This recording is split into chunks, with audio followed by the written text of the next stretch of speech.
And if I could, Mr. Chairman, I'd like to introduce Connie Rue and the Substance Abuse Task Force to make a report to the council and the community on what they've been working on.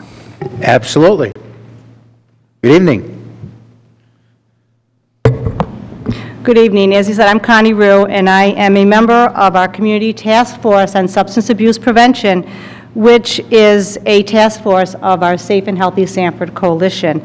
I thank the Council for the opportunity to be here tonight to let you know about what we're doing for substance abuse prevention in our community.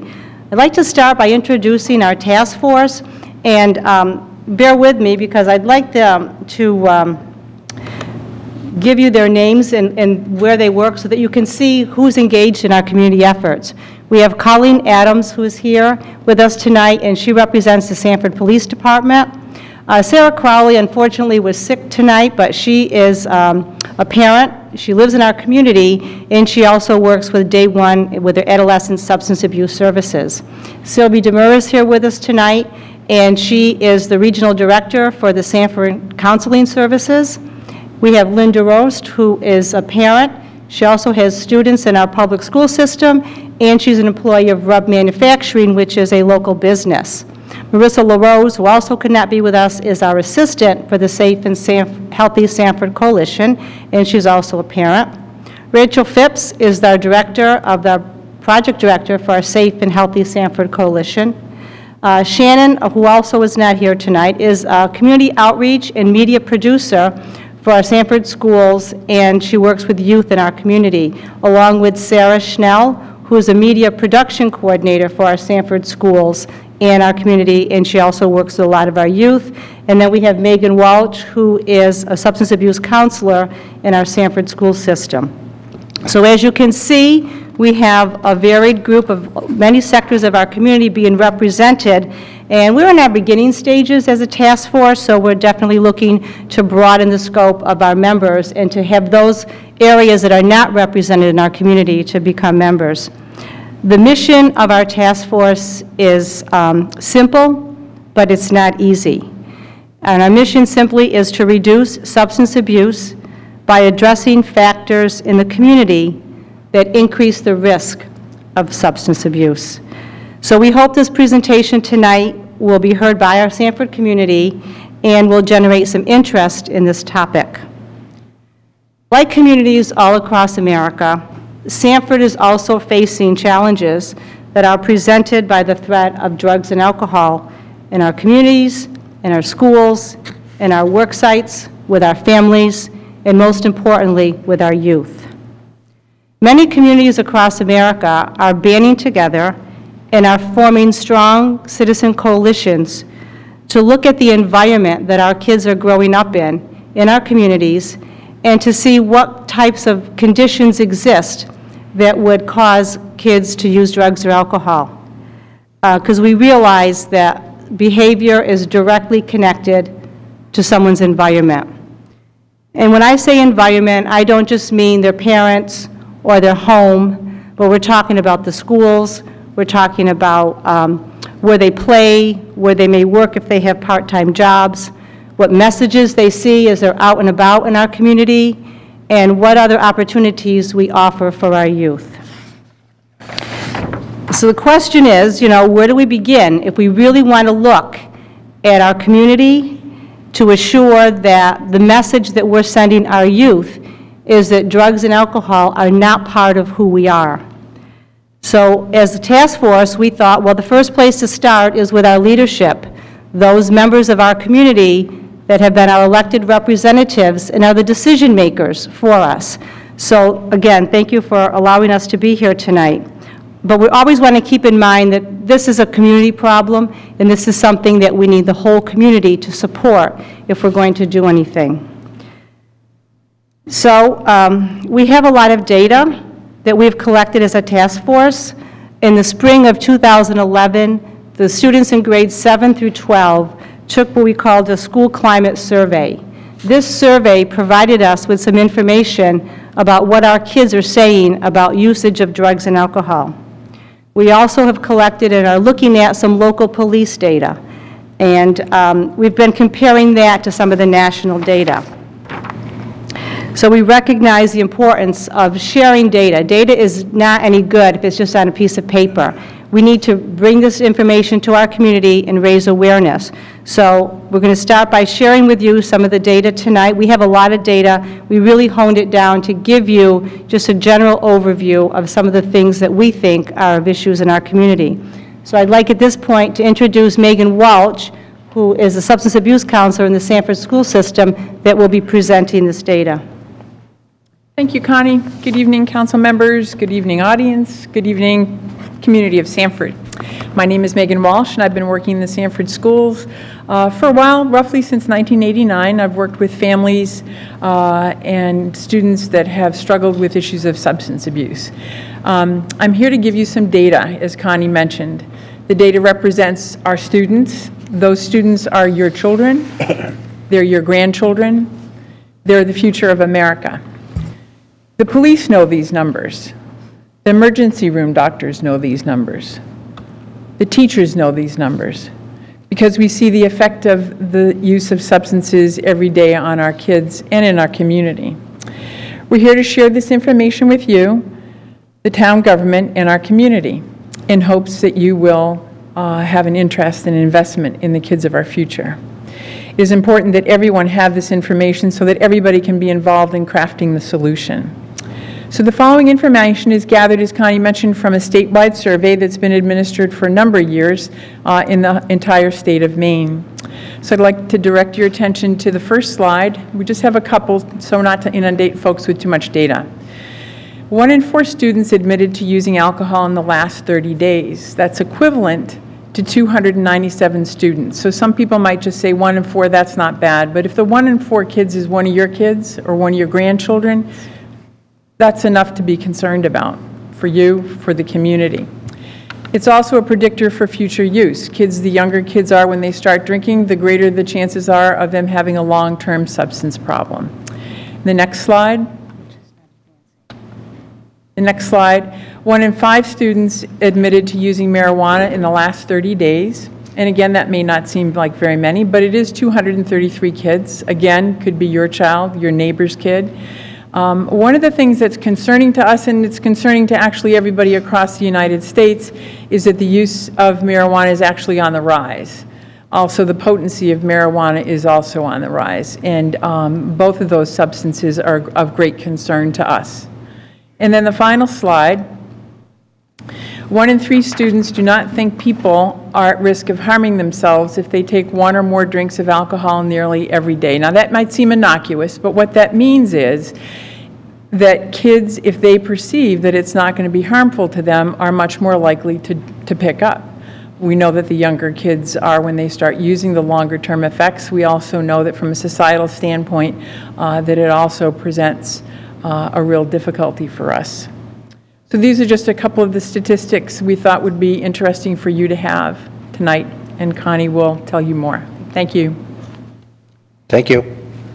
Okay, next we're going to invite Colleen Adams, who is a member of our law enforcement and a valuable member of our task force, and she's going to share with us some of the local police data. Hi, counselors. Hi, town. Again, I'm Officer Colleen Adams. I work for the Sanford Police Department. As of right now, I am currently assigned as one of 2 community policing officers. This means I work the Lafayette School neighborhood, which includes Brook Street, Island Ave, North Ave, Eastside Acres, and all the small streets in between. While I've seen multiple issues with drugs and alcohol abuse in this area, it's not just confined to that area. Throughout town, officers respond daily to reported underage drinking parties, drug use, tobacco offenses with minors, and other various crimes that occur from the use of these illegal substances. While the Sanford Police Department tries to deter these crimes, we can't be everywhere at once, nor can we detect or find every instance of a minor using drugs or alcohol. The Sanford Police Department takes drugs and alcohol offenses very seriously, and we try to use our resources to combat the issues. Currently, right now, the Sanford Police Department has 2 community police officers, 2 school resource officers. We work closely with the Maine Drug Task Force Agency, and then we have the Sanford Cadets as well. Even with these programs, we're still seeing drugs and alcohol usage among our youth. I pulled some statistics of our young people aged 11 to 24 years old from January 2011 to beginning of December. Obviously, we haven't finished our year, so December is when I stopped. These arrest numbers represent people that were arrested in the town of Sanford. I don't have the official numbers of how many of those people actually live in Sanford, but as a police officer, I can say that the majority of these people do in fact live in our town as well. In the last 11 months, we've arrested 43 people for drug-related crimes. Of those 43 people, we've arrested 13 juveniles, which is roughly 30% of our arrests from drugs stemming from our youth. For alcohol offenses, I combined all the OUI offenses, all the possession of alcohol, all the furnishing, all our alcohol offenses into one number, and that was 137 alcohol-related arrests. Of that, 46 of those arrests were juveniles, which is 34% of our arrests are going to be kids 17 and under. The other 88 are from 11 to 24 years old, which is still a really high rate. That includes your 18 to 21-year-olds. The last number, which is a little bit more disturbing, again, I added our aggravated assaults, our simple assaults, and our disorderly conducts all together, all arrests for one combined number. I included these statistics as I don't have the exact number, but as a police officer, I can say the majority of these crimes occur when people are under the influence of drugs or alcohol. Of the 213 arrests we've made, 51 of those were juveniles. It's almost 1 in 4 of our children assaulting people or having disorderly conduct. The Sanford Police Department has a zero-tolerance policy when it comes to our youth and drug and alcohol offenses. If we catch minors consuming alcohol, they will be charged, parents will be called, and if we can prove it, the people who serve the alcohol will be arrested. With all this being said, we need to come together as a community to combat these issues. It's not just a police issue, a school issue, or parent issue. It's a community-wide issue that we need to fix. Connie.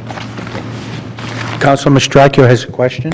I just have a question. You separated the alcohol and the drugs, but you didn't specify which drugs our kids seem to be abusing. And yeah, I haven't been able to go through every report. The specific system that I used basically combined all our alcohol offenses, all our drug offenses, all our assaults. So I had to go in there and to specifically find drug offenses.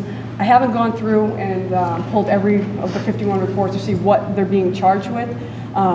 Again, I can't be 100% certain, but as somebody who sees this stuff daily, it's generally marijuana offenses that we're seeing these kids with. There are other drugs obviously involved that kids do get charged and arrested for, but marijuana does seem to be the predominant drug of choice. Right? thank you. Councilor Hanslip has a question for the police. Thank you, Mr. Chairman. Colleen, the numbers that you have presented tonight, is that for the calendar year 2012, or is that from July 1st forward? No, it's from January 2011 to December 2011, so just the last 11 months. Okay. Again, wonderful year, but we aren't there yet, so Okay. just Thank 11 you. months. And we're on track for last year. We haven't decreased our arrests, so from what I pulled, we're pretty much on track for the same amount of arrests. Okay. Thank you. We did have another presenter, Sarah Crowley, and she's unfortunately homesick tonight, but I just wanted to mention that she's such a valuable member of our task force because she represents a community member, she's a parent, but she also works at a facility that deals with youth that are in trouble with substance abuse. So it's real and it's out there, and we hope that we can do something about it. A few weeks ago, I attended a conference in Washington, D.C., and the conference was about communities coming together and mobilizing to address substance abuse. They said that there were 3 things that were really necessary for efforts to be successful. Those 3 things they mentioned were spirit, science, and action. I was really encouraged when I heard that because I realized that in our community of Sanford, we have all those 3 elements. We definitely have the spirit. As witnessed here tonight, our task force is present. We have a lot of community members that are passionate and committed to making our community a safe place for our students to thrive. I've heard the term many times, Sanford Strong. And we have many positive things that are happening. We have the mill renovations, the historic restorations, the Malsum Trails, Downtown Legacy. So I think it's safe to say that in Sanford, we have spirit. And that was the most important element. I apologize, folks. That's We're having a little bit of okay. complication up here. That's okay. He's playing Are we all set? You all set, Council Littlefield? I keep trying to tell them to put them on silent. And I'm trying, and I won't go on silent. Are we all set? Yours on silent, didn't I put yours on silent? To keep that spirit going, we really need to engage more community members. The second element was that of science and the data, which we have a lot of.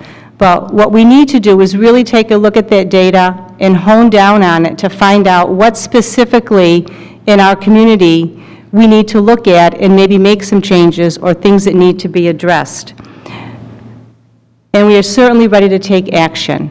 That's our next step. We have a lot of people that are ready to start making some positive changes in our community that will assure that our youth have a safe environment to grow up in.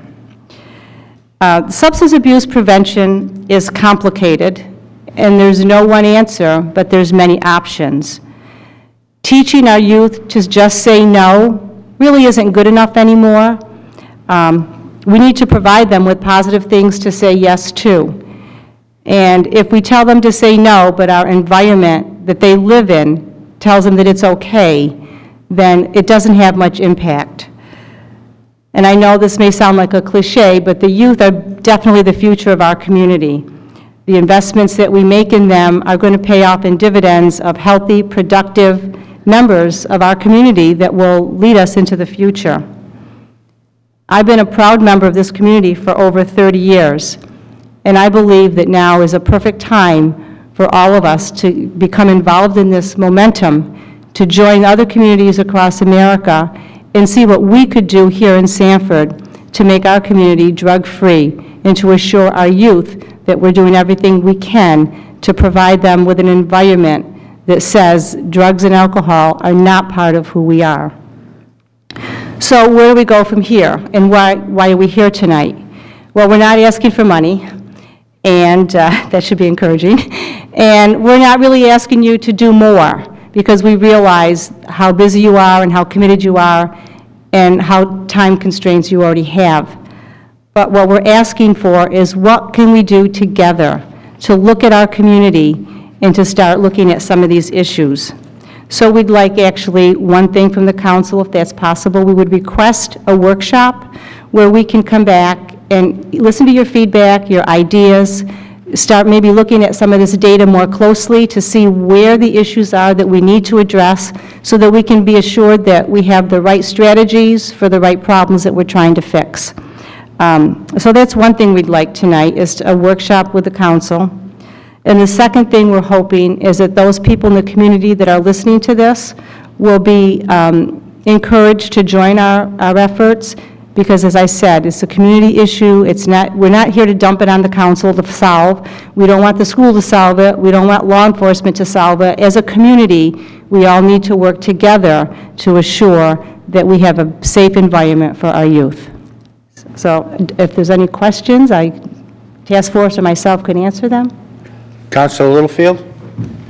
On the statistics that you have, the various juveniles, do you have any statistics of what the social economic conditions are of their homes?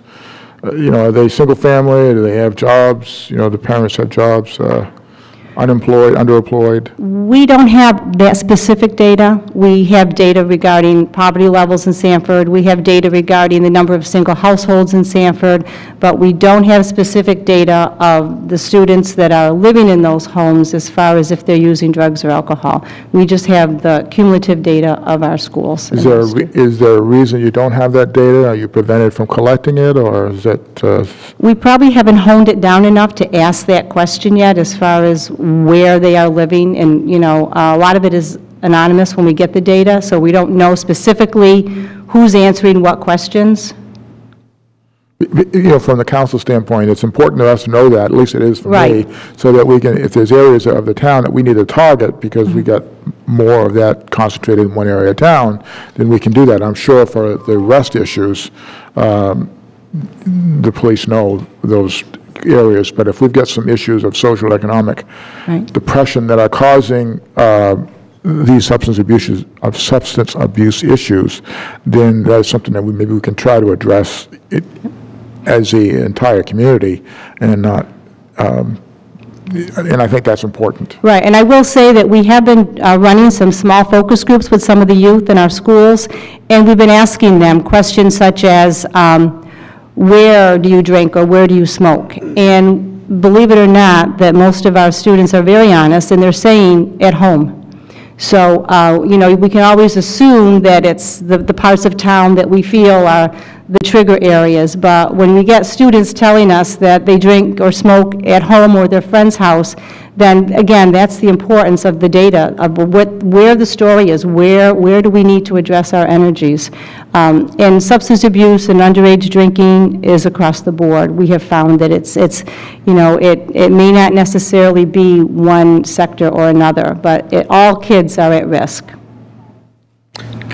Councilman Mastracchio has a question for you. Well, it's actually just a comment. I want to thank you, Connie, for coming tonight with the task force, and I would hope, and I think I saw the town manager making a note, and I think that as far as a workshop, I think that it's exactly what we need to do, and just let him know who you want invited in particular, and what the agenda is. We'll be here, and we'll be glad to work with you in any way that we can. Thank you. Thank you very much. Thank you for your time. You're welcome.